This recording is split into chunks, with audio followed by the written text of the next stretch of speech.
Known for his kindness and thoughtfulness, this 10th grader excels in biology, playing the guitar, singing, composing music, drawing, and tennis. With a passion for neuroscience, Mehul has already published several independent research papers, and he's positioned to contribute to even more of the scientific community. Ladies and gentlemen, let's give a warm round of applause for Mehul Rathi and his speech, Why You Keep Procrastinating.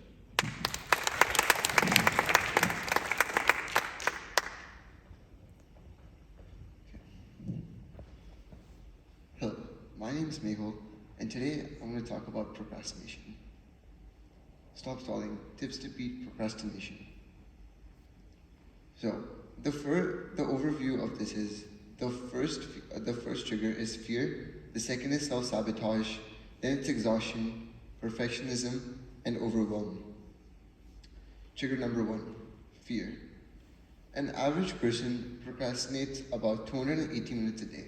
That is 55 days lost in a whole year, which is pretty hard to believe, but that is true. And the reason we have a feeling to not do tasks is because our mind is protecting us from potential threats. Some examples of potential threats are fear of being judged, fear of being overwhelmed, fear of not living up to expectations, fear of not living up to expectations of others, and many more. This is just to name a few. Now, how would we overcome this? Well, you could start a procrastination log. And this is basically when the next time you procrastinate, you write that down in your journal or on a computer. And then once you start understanding your fears, you'll start to overcome them. Now, the next trigger for procrastination is self-sabotage. Now, there are a lot of people who think that they'll be unworthy in life. And that's not the case, because a lot of people just want to prove to themselves that they're not successful.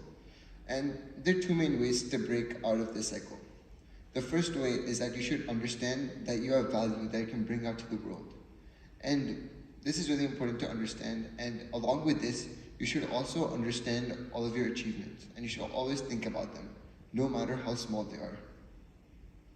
The second thing you can do is not to focus on yourself so much. You should focus on other people or the work you're doing. Once you start focusing on other things rather than yourself, then you'll start to overcome self-sabotage. Now, procrastination tip number 3 is exhaustion. You always think about doing more tasks in a day would make you more successful. Well, that's not the case. Because if you feel mentally exhausted or are not capable of doing work, then it is a sign for you that your mind and body are telling you to take a break.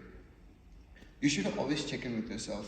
If it feels like a mental block, say the task you're doing makes you feel like you want to throw a computer out the window, you feel like you're bored, you just don't want to do anything, or you're procrastinating.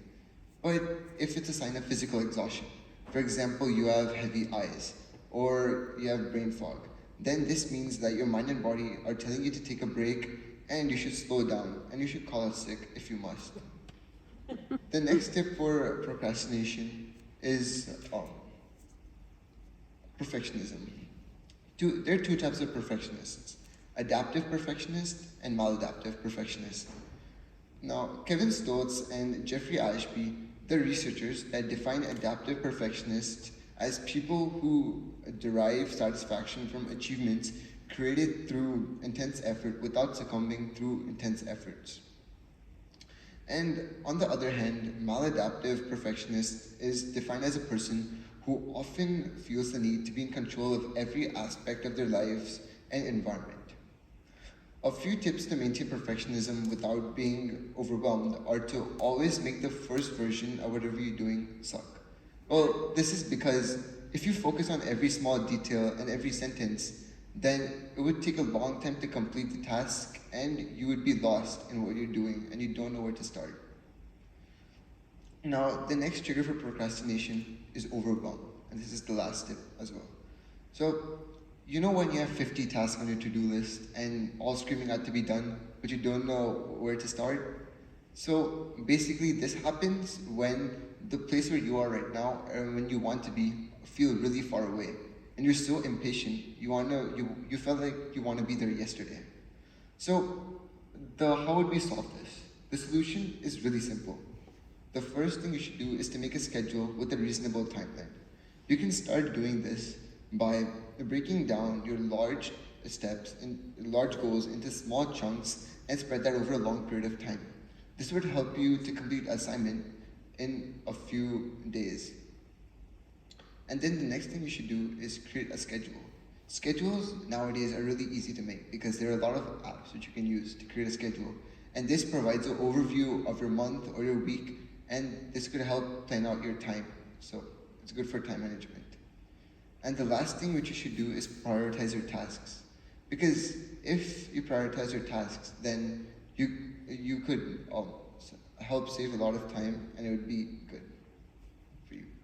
And then all of this leads to consistency. And consistency is very important for you to manage all your goals. Now, if you ever find yourself procrastinating, then you should just give yourself a break. You should forgive yourself.